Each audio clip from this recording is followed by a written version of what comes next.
Women in Platfontein near Kimberley are producing their own reusable sanitary towels without any financial support.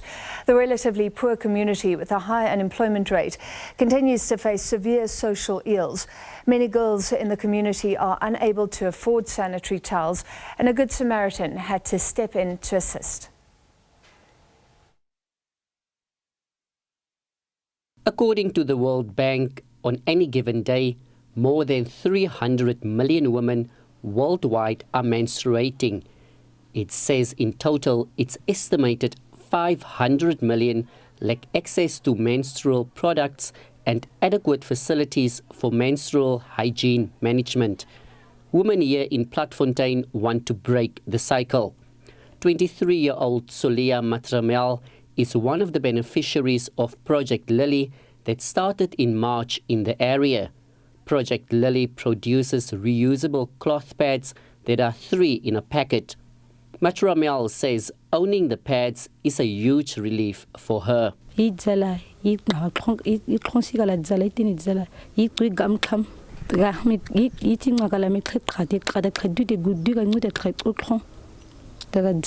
But some women face the reality of exacerbated social and economic inequalities. 35 women are volunteering for Project Lilly. One volunteer, Annalisa Dickinson, is doing it out of the goodness of her heart. Ek is baie bly vir dit wat hulle vir ons gebring, want ons in Platfontein, ons kry baie swaar, baie van ons werk nie, want is die regte ding wat hulle na ons toe gebring, laat ons kan ons kinders help met dit. Ons doen dit vir vrywillige werk, want ons kan ander dag sien as dit kan voorkom, sal ons dit so gebruik verder. The World Bank says studies shows that inadequate sanitary facilities affect girls' experiences at school, causing them to miss class. This further contributes to girls dropping out of school, leaving them with limited employment opportunities than their male counterparts. The director of Project Lilly in the Northern Cape, Louis Farland, says distributing these reusable sanitary towels to schools confirmed this. And that's whereby Project Lilly enters there. We don't want anyone, any children, to miss out on their education. Yes, but our main focus is to help them to complete their daily education, and even though their monthly cycle is there, so they can still complete the education, and Project Lilly will help them to complete that. Farland says other schools in the province are also in need and are welcome to contact them.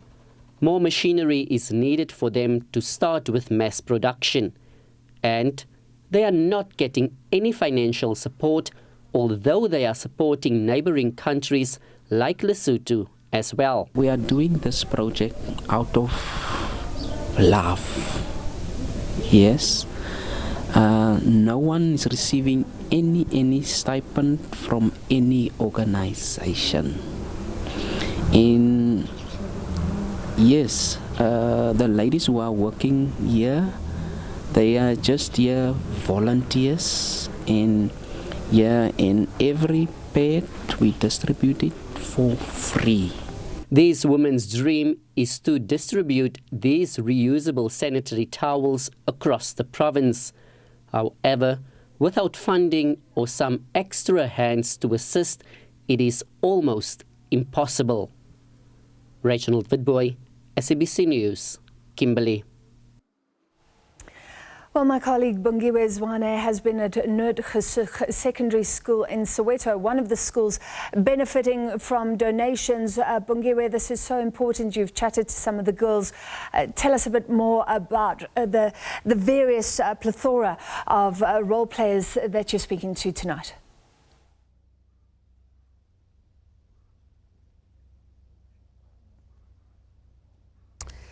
If you've just joined us, welcome to the second hour of The Full View. My name is Bongi Wezwane, coming to you live from Noordgesig Secondary School. And this is, of course, our special broadcast on period poverty. In the previous hour, we were speaking to learners from the school, talking to us about the difficulties that they have when they have their period. Some of them say that their parents are unemployed. They're not able to sometimes come to school if their neighbors are not able to assist with pads. And we also had a conversation that looks at how should a coordinated response by government look like when it comes to assisting our young girls in schools. And of course, reminding you tonight, an NPO called Siyagunagegela was speaking to us a little earlier on in the broadcast, talking to us about how today is the day they are launching the 50,000 campaign. It's 50,000 pads that they're trying to raise tonight, and 25 Rand makes a difference. And of course, they are hoping that this goes a long way towards assisting girls. And this is an NPO, of course, that was also handing out pads earlier on at the school. But let's look at what is going on the ground, because one of the things that we were talking about is the fact that some of these young girls, it's a choice for them between buying bread and also buying pads. So it has to be one and not both. And what then does this do to the psyche of a young girl? And with us, we have Councillor Ashley Sauls, an MMC for Health and Social Development in the city of Johannesburg. We also have Rebecca McCat, the Noordgesig GBV support group, who are going to be helping us get to understand exactly what is going on. MMC, one of the things that you were and you still are is an activist on the ground. We've seen you even before you took up this office.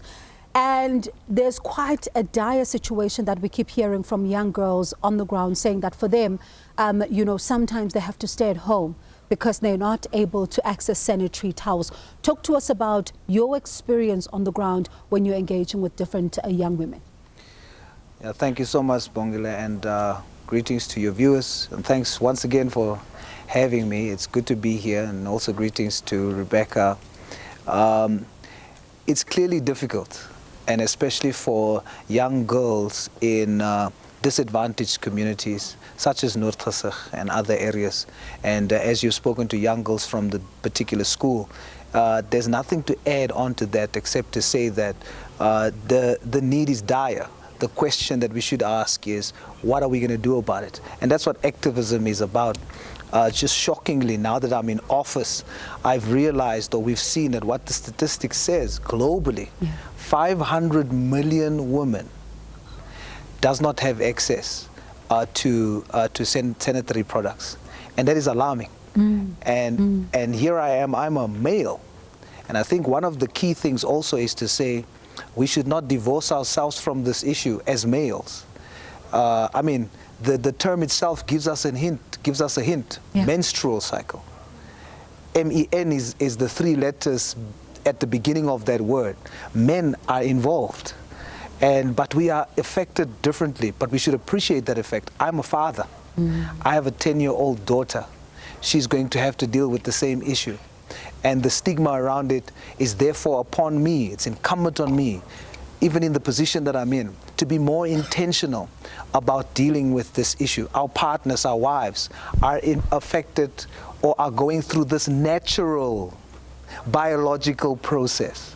And we've got to do more. MMC, I'm going to come back to that, because I want to know, how do we begin to have conversations with our boys? Because the young girls we spoke to earlier on were saying that, for example, if they spill and there's a spot of blood on their school uniform, there's shame. You'll be ridiculed for the entire year. But I'd like to bring in Rebecca before we continue with this conversation.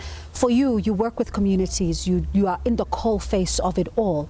I'm keen to find out if you've encountered any child-headed households, and how are they navigating issues around menstruation? I know. Good evening, MEC. Good evening, Sibonga. Thank you, Mama Rebecca. Viewers, and thank you for Thank you so much for coming.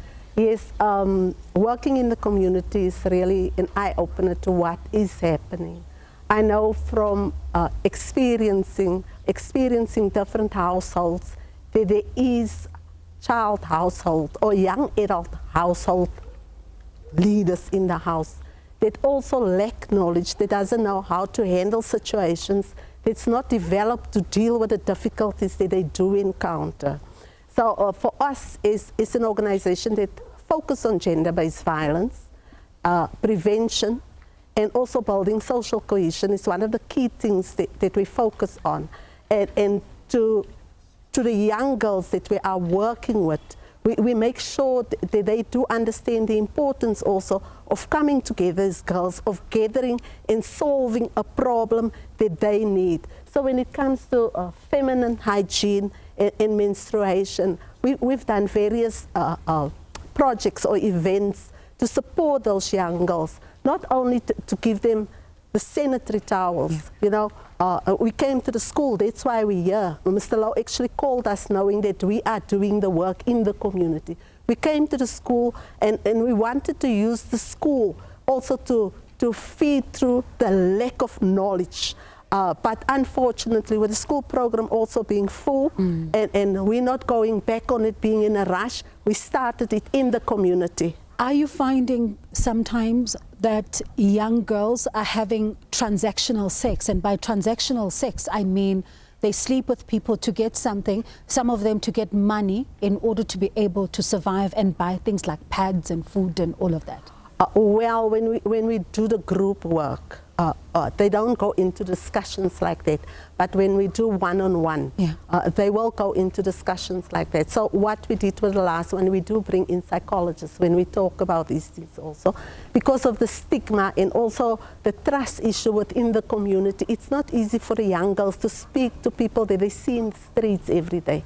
Nobody wants their story to be out there. So they'll open up more if we have people that they can speak to from a distance, because we're still building that trust with them to get them up to that level where they really can open up to us. So our focus with the young girls right now is to share the knowledge, not only about you menstruating, but what happens within your body, what is the cycle like, how do you prepare, because you know in advance this is going to happen. How do you prepare yourself, how do you go to the clinic, how do you go to the school if you don't find one of us before your cycle starts, and have the pack ready at home to support yourself. And I'd like to bring you back in, MMC, because it's one thing to prepare the girls to know their cycle and to be able to calculate the number of days it'll take for you to have your next period. But at the same time, it is about preparing our young men, as you were alluding to a little earlier on. And for you, because now you are in the office, how are you as a father and both an MMC having conversations with young boys around menstruation and what their contribution should be towards making sure that girls are comfortable? Yes, I mean, firstly, we need to model it as men to our young men. So us in leadership positions, and not just leadership positions as in someone like me who's an MMC, but in your house, at schools, as a teacher, different places, everywhere in the communities. Our young men should look at men who models the disposition that we take responsibility to say that how we look and treat our women, in this instance with regard to this particular issue, and help bring understanding.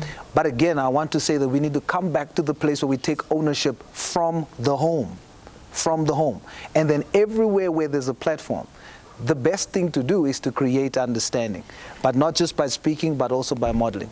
And how does the city of Johannesburg, under your guidance, do this and make sure that girls are provided for when it comes to sanitary pads, and it's something that they don't have to miss school because they don't have? Yes, so I'm a very truthful and transparent person. There has not been a lot done in this particular issue. But one thing that is sure, that every clinic is set up to be youth-friendly, where young people can go to clinics and there's education and awareness given at clinics. And then where there's a need at the time of engagement, they are provided with sanitary towels or pads, for example. But it is not on mass scale. Then, of course, to deal with that, you also have partnerships, strategic partnerships, that just shows how conscious we are of this at this point. We've partnered with, for example, just the other day we launched the Harpic Hygiene for Her program, where toilets, proper toilets are set up, are built literally from the ground, specifically to ensure the dignity of our females. Now, these are just some things, but there's still more that we must do. And I must admit, just quickly, Spongile, I must admit that as government, we have not done enough and we have not been intentional enough. That has to change.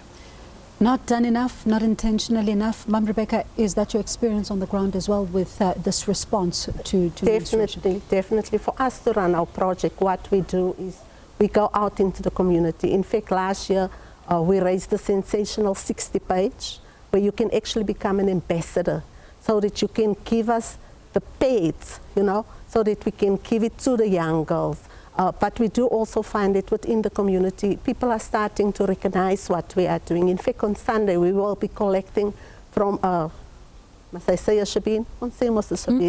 From a Shabin owner, we are going to collect a whole part full of beds as the Noordgesig gender-based group that is being donated for us to continue with our project. But it is very difficult when you don't have people that do provide for you, especially when you are in the community, when you have to do the work of fundraising, when you have to go out there. It's easy to say that there is funding available, but for who is it available?